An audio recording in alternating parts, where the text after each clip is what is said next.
Social media ఇదో మాయా ప్రపంచం. Facebook కావచ్చు, యూట్యూబ్ కావచ్చు, ఇన్‌స్టాగ్రామ్ కావచ్చు. ఏదైనప్పటికీ ఎవరినైనా సరే అందలం ఎక్కిస్తుంది. ఎంతమందినైనా సరే అధఃపాతాళానికి తొక్కేస్తుంది. ఎవరు ఎలా ఉంటారో, ఎక్కడికి వెళ్తారో అన్నది ఈ ఒక గేమ్‌గా మనకు కనిపిస్తుంది. కోతికి కొబ్బరికాయ చిక్కినట్టు, ఇష్టం వచ్చినట్లు ఎవరినైనా సరే ఎక్కడికైనా తీసుకెళ్తూ వాళ్ళని మరో ప్రపంచానికి తీసుకెళ్తుంది. ఆ ఆనందాన్ని వాళ్ళు అనుభవిస్తుండగానే ఒక్కసారిగా భూమి మీదకి తీసుకొచ్చి అధఃపాతాళానికి తొక్కేస్తుంది. ఇలాంటి ఘటనలు చాలా జరిగాయి. ఉదాహరణకు మనం చూసుకుంటే వేణుస్వామి కావచ్చు, బర్రెలక్క కావచ్చు, అఘోరి కావచ్చు, ఈ అలేఖ్య చిట్టి పికిల్స్ కావచ్చు, కుమారి ఆంటీ హోటల్ కావచ్చు, లేదంటే ఇటీవల జరిగినటువంటి పాస్టర్ ప్రవీణ్ కుమార్ కావచ్చు. ఇలాగ ఎవరినైనా సరే సోషల్ మీడియా ఒక ఆట ఆడుకొని వదిలిపెడుతుంది. ఆ తర్వాత వాళ్ళ బతుకులు చూస్తే చాలా దుర్భరంగా ఉంటాయి. ఎక్కడికో వెళ్ళిన వ్యక్తులు తర్వాత తిరిగి చూసుకుంటే వాళ్ళు ఉన్న వృత్తులు కూడా పోయి, ఉద్యోగాలు కోల్పోయి రోడ్డున పడిన సందర్భాలు చాలా ఉన్నాయి. ఉదాహరణకి మనం తీసుకుంటే బర్రెలక్క. బర్రెలక్క గురించి తీసుకుంటే శిరీష అని ఈమె మహబూబ్‌నగర్ జిల్లాకు చెందిన అమ్మాయి. ఒకసారి బర్రెలతో కూర్చొని ఆమె బర్రెలతో నడుస్తూ తను డిగ్రీ చదివినప్పటికీ తనకు ఉద్యోగం రాలేదని, అందుకే బర్రెలు మేపుకుంటున్నానని చెప్పేసి ఆమె చెప్పడం సోషల్ మీడియాలో ఒక వైరల్‌గా మారింది. ఎంత వైరల్‌గా మారిందంటే చివరికి బీఆర్ఎస్ ప్రభుత్వాన్ని గడగడలాడించే విధంగా తయారైంది. ఆమె అంతటితో ఊరుకోలేదు. ఊరుకోకుండా అసెంబ్లీ ఎన్నికల్లో పోటీకి దిగింది. పోటీకి దిగడంతోటి అప్పుడు సిరీస్‌గా ఉన్న పేరు ఎప్పుడైతే బర్రెలతో ఆమె సోషల్ మీడియాలో ఎక్కిందో ఆ పేరు బర్రెలక్కగా ఆమె పేరు శాశ్వతమైపోయింది.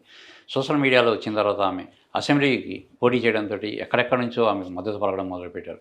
మేధావులు, యువకులు, ఇతర రాష్ట్రాల వాళ్ళు కూడా ఒక యువతి ఈ విధంగా డేరింగ్ అండ్ డాషింగ్‌గా బీఆర్ఎస్ ప్రభుత్వాన్ని ఎదుర్కొంటుందని చెప్పేసి మద్దతుగా నిలిపారు. ఎక్కడెక్కడి నుంచో అక్కడికి ఆమె పోటీ చేసినటువంటి నియోజకవర్గానికి పోవడం జరిగింది. మహబూబ్‌నగర్ వచ్చి ఆమెకు మద్దతుగా ప్రచారం చేశారు. అయితే ఇక్కడ జరిగిందేంటంటే, ఈ వచ్చిన మద్దతుదారులు ఎవరైతే ఉన్నారో వాళ్ళెవరు కూడా ఆ ప్రాంతంలో ఓటు హక్కు లేని వాళ్ళే. ఆమె వెళ్తుంటే కాన్వాయ్ వెళ్ళేది. ఒక 10, 20 వాహనాలు ఆమె వెనకాల ప్రచారానికి వెళ్ళి, ఒక మంత్రో, ఒక వీఐపీ అన్నట్టుగా ఆ ప్రచారం కొనసాగింది. అయితే ఆశించిన మేరకి ఓట్లు రాలేదు. అయినా ఆమె అంతటితో వదిలిపెట్టలేదు. మళ్ళీ పార్లమెంట్ ఎన్నికలు కూడా మరోసారి నిలబడింది. ఆ తర్వాత ఆమె ఎక్కడికి పోయిందో ఏంటో తెలియలేదు. కానీ ఆమెకు వ్యతిరేకంగా అయితే ప్రచారం చాలా జోరుగా సాగింది. ఒక పక్క కోట్లాది రూపాయలు సంపాదించిందని కొన్ని సోషల్ మీడియాలో పేర్కొంటే, తర్వాత ఆమె స్వయంగా ఆమె తండ్రే ఆమె క్యారెక్టర్‌ని కొద్దిగా కించపరుస్తూ మాట్లాడడం, ఆమె వ్యక్తిగత వైవాహిక జీవితాన్ని కూడా సోషల్ మీడియాకు వేదికెక్కడంతోటి ఆమె బతుకు నిజం చెప్పాలంటే బజారు పాలైంది. ఇది మర్చిపోకముందే కుమారి ఆంటీ హైటెక్ సిటీ దగ్గర హోటల్ నడుపుకుంటూ జీవించేది. బాగానే నడిచేది హోటల్. చాలామంది ఆమె దగ్గరికి క్వాలిటీ భోజనం కోసం వచ్చేవారు. అయితే ఒక వ్యక్తికి లివర్ ఇస్తూ లివర్ రూ. 1000 అని చెప్పడం అనేది ఆ ఒక్క పదం సోషల్ మీడియాలో హల్చల్‌గా మారింది. ఒక లివర్ రూ. 1000 అని చెప్పేసి ప్రతి ఒక్కళ్ళు దాన్ని ట్రోలింగ్ చేయడం, దాని కింద కామెంట్స్ చేయడం, అది ఒక్కసారిగా సోషల్ మీడియాలో కుమారి ఆంటీ ఎక్కడికో వెళ్ళిపోయింది. ఎక్కడెక్కడి నుంచో జనాలు ఒక హైదరాబాద్ నుంచే కాదు, ఆంధ్రప్రదేశ్ నుంచి కూడా కొంతమంది వచ్చి ఆమె టిఫిన్ ఆమె దగ్గర నాన్ వెజ్ భోజనం తినడానికి అని చెప్పేసి క్యూలు కట్టడం మొదలుపెట్టింది. ఎంతలాగా వచ్చారంటే చివరికి ఆ రోడ్లు కూడా రద్దీమయమైపోయి పోలీసులకి ట్రాఫిక్ సమస్య ఎలా తీర్చాలని నెత్తి పట్టుకునే పరిస్థితి ఏర్పడింది. ఆ పరిస్థితుల్లో పోలీసులు ఆమె దగ్గరికి వెళ్ళి హోటల్ ఇక్కడి నుంచి తీసేయాలి, చాలా ప్రాబ్లమ్ వస్తుంది అని చెప్పేసి ఆవిడకి హెచ్చరికలు జారీ చేశారు. ఇదే సమయంలో మరింతగా యూట్యూబర్లు యూట్యూబ్‌లో ఎక్కడెక్కడి నుంచో వచ్చి ఆమెను కవర్ చేయడం మొదలుపెట్టారు. ఇంకా ప్రచారం సాగడం మొదలుపెట్టింది. ఇదే సమయంలో పోలీసులు ఆమెను బలవంతంగా హోటల్ తీస్తున్నారని కూడా సోషల్ మీడియాలో రావడంతోటి డైరెక్ట్‌గా ముఖ్యమంత్రి రేవంత్ రెడ్డి దీని మీద స్పందించడం జరిగింది. కుమారి ఆంటీకి ఎటువంటి ప్రాబ్లమ్ రానివ్వకండి, ఆమె హోటల్‌ని సజావుగా సాగనివ్వండి అని చెప్తే చివరికి పోలీసులు ట్రాఫిక్‌ను వేరే దారిన మళ్లించి ఆమెకు అనుకూలంగా మార్చారు. అయితే ఇది కొద్ది కాలంలోనే మళ్ళీ యాంటీ ట్రోలింగ్ మొదలైంది. ఆమె దగ్గర ఆహార పదార్థాలు చప్పగా ఉన్నాయని, రుచిగా లేవని, చాలామందికి అనారోగ్యం పాలవుతున్నారని చెప్పేసి రకరకాలుగా సోషల్ మీడియాలో మళ్ళీ ప్రచారం మొదలైంది. ఒక్కసారిగా ఎంత ఎత్తుకు వెళ్ళిందో కుమారి ఆంటీ అంతలాగా హోటల్ దిగజారిపోయింది. ప్రస్తుతం ఆవిడ దగ్గరికి ఎవరు వెళ్ళలేని పరిస్థితి. హోటల్ దాదాపుగా మూతపడింది. ఆమె వేరే చోట హోటల్ ఓపెన్ చేసుకునే పరిస్థితి ఏర్పడింది. ఇదొక పార్శ్వం. మరో పక్క చూస్తే అలేఖ్య చిట్టి పికిల్స్. రాజమండ్రిలో ముగ్గురు సిస్టర్స్ అలేఖ్య, చిట్టి, రమ్య. వీళ్ళు ముగ్గురు కలిసి అలేఖ్య చిట్టి పికిల్స్‌ని ప్రారంభించారు. ప్రారంభించిన తర్వాత వాళ్ళు కూడా ఒక రేంజ్‌కి వెళ్ళారు. చిన్న యువతులు అయినప్పటికీ ఒక వ్యాపారాన్ని ఒక దృక్పథంతో ముందుకు తీసుకెళ్లారు. అయితే ఇక్కడ జరిగిందేంటంటే, ఒక వ్యక్తి అలేఖ్య పికిల్స్ ఏవైతే ఉన్నాయో కొద్దిగా ఎక్కువ డబ్బు ఖర్చయితుంది. అంత రేట్లు ఎందుకు పెట్టారని అడగడంతోటే పరిధికి మించి అలేఖ్య వాళ్ళు అతనితో మాట్లాడడమే కాకుండా నీకు భార్యని పెంచడం చేత కాదు ఇలాంటి పదాలు ఉపయోగించడంతోటి ఒక్కసారిగా ఈ సంభాషణ ఏదైతే ట్రోలింగ్ అవ్వడం మొదలుపెట్టింది. ఈ భాష కూడా ట్రోలింగ్ అవ్వడం కూడా వాళ్ళేదో అధికారికంగా అమలుపరుస్తున్న ఏదైతే ఏదో వాట్సాప్ అందులోనే పోస్ట్ చేయడంతో మరింత వివాదంగా మారింది. ఇదే సమయంలో మరొక మహిళ ఆమెకు ఫోన్ చేసి కొద్దిగా రేట్లు తగ్గించండి, కొద్దిగా అందరికీ అందుబాటులో ఉంటుందని చెప్తే ఆమెను కూడా వదిలిపెట్టకుండా పోయి ఇళ్లలో పాచి పనులు చేసుకో, అంట్లు తోముకో, నీ మొగుడిని పెంచడం చేత కాకపోతే నోరు మూసుకుని ఇంట్లో కూర్చో, ఇలాంటి పదాలు చాలా తీవ్ర పదజాలం. ఇలా ఒకరిద్దరికి కాదు, ఎవరు ఫోన్ చేసే వారికి ఇష్టం వచ్చి తిట్టడం మొదలుపెట్టారు. ఇంకా ఏముంది, సోషల్ మీడియా అంటేనే అదొక చెప్పాను ముందే చెప్పినట్లుగా కోతికి కొబ్బరికాయ చిక్కినట్టు ఎవడు పడితే వాడు ట్రోలింగ్లు పెట్టడం, ఫోన్లు చేయడం, యాంటీ కామెంట్స్ పెట్టడం, వేరు దీంట్లో పెట్టడం.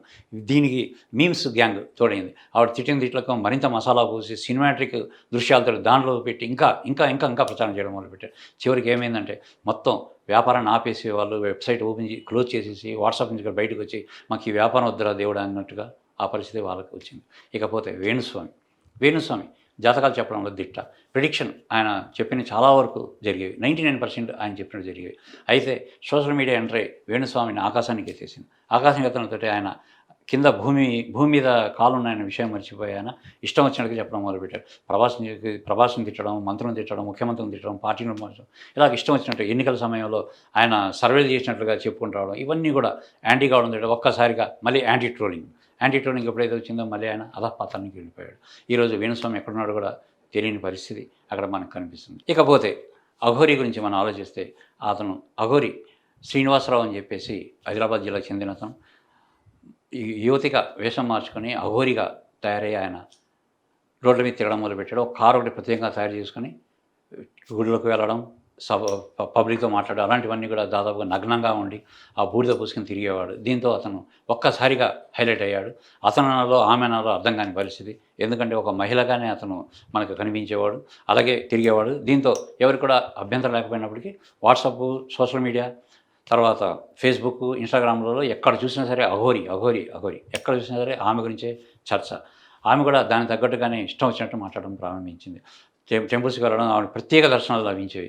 శ్రీకాళహస్తి దగ్గరికి వెళ్ళినప్పుడు ప్రత్యేక దర్శనం ఇవ్వకపోతే ఆమె పెట్రోల్ వేసుకుని తగలబట్టుకుంటానని చెప్పేసి అఘాయిత్యం చేసింది. ఇక్కడ కూడా చేశాడు, చాలా అఘాయిత్యం చేసింది. ఆ తర్వాత లోకేష్ మీద కూడా కామెంట్ చేయడం జరిగింది. ఈ పరిస్థితి కొనసాగుతున్నప్పుడు సడన్గా ఒక యువతిని వివాహం చేసుకుంటానని చెప్పేసి చెప్పడం అనేది ఆమె తీసిన గోతులో ఆమె పడినట్టుగా అయిపోయింది. ఆమెని వెంటబడి ఆమెను వివాహం చేసుకున్నట్టు కూడా ప్రకటించింది. అయితే ఈలోగా ఇంతకుముందే నన్ను వివాహం చేసుకున్న ఇంకో మహిళ రావడం మొదలు ఇలాగ వివాదాలు చివరికి అఘోరి ఏమైందో ఎక్కడ పోయిందో కూడా అర్థం కాని పరిస్థితి. పోలీసులు కూడా ఆమెను ఎదిగి అరెస్ట్ చేయడానికి కూడా రంగం సిద్ధం చేశారు.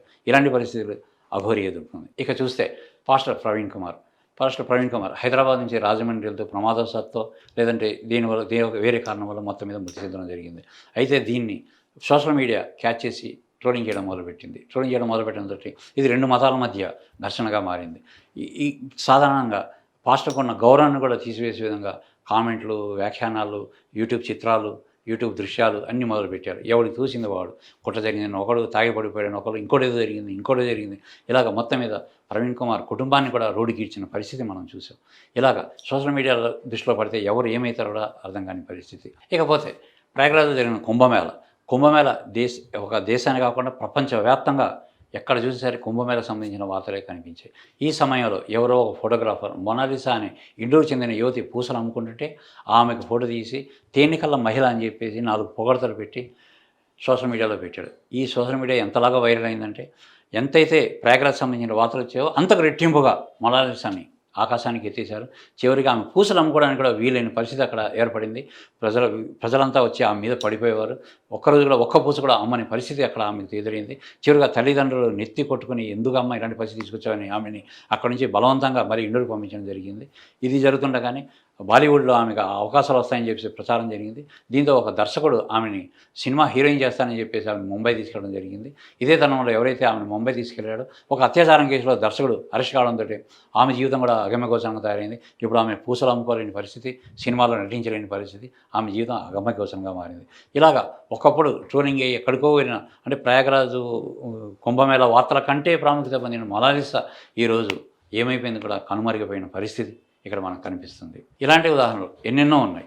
ఏది చూసినప్పటికీ మనకు కనిపించేది ఒకటే, సోషల్ మీడియాలో పడితే ఆ వ్యక్తి భవిష్యత్తు అంధకారంగా మారుతుంది, ఎక్కడికో తీసుకెళ్తుంది, అంతే స్పీడ్గా అంతకంటే కిందకు పడేస్తుంది. ఇలాంటి ఘటనలు మనకు తరచూ పరిశీలిస్తున్నాం. ఈ సోషల్ మీడియా వల్ల మంచి ఉంది, మంచికి మించిన చెడు ఉంది. ఈ రెండింటిని బ్యాలెన్స్ చేసుకుని వెళ్తేనే ఏదైనా సరే మనం సాధించగలం. సోషల్ మీడియాతో ఒక నాగుపాము లాంటి ఇదని చెప్పేసి మనం అర్థం చేసుకోవాలి. ఎంత దూరంగా ఉంటే అంత మంచిది. ఏ మేరకు ఉపయోగించుకోవాలో ఆ మేరకే సోషల్ మీడియాని ఉపయోగించుకోవాలి. ట్రోలింగ్ వస్తుంది కదా అని చెప్పేసి రెచ్చిపోయి ఇష్టం వచ్చినట్టు మాట్లాడడం, పరిధికి మించి వ్యవహరించడం గాని జరిగితే ఇప్పుడు మనం చెప్పిన ఉదాహరణలు ఏవైతే ఉన్నాయో చాలా ఇవి కొన్ని చెప్పాను ఉదాహరణలు. ఇంకా చాలామంది జీవితాలు రోడ్డున పడ్డాయి. కుటుంబాలు ఛిద్రమైపోయాయి.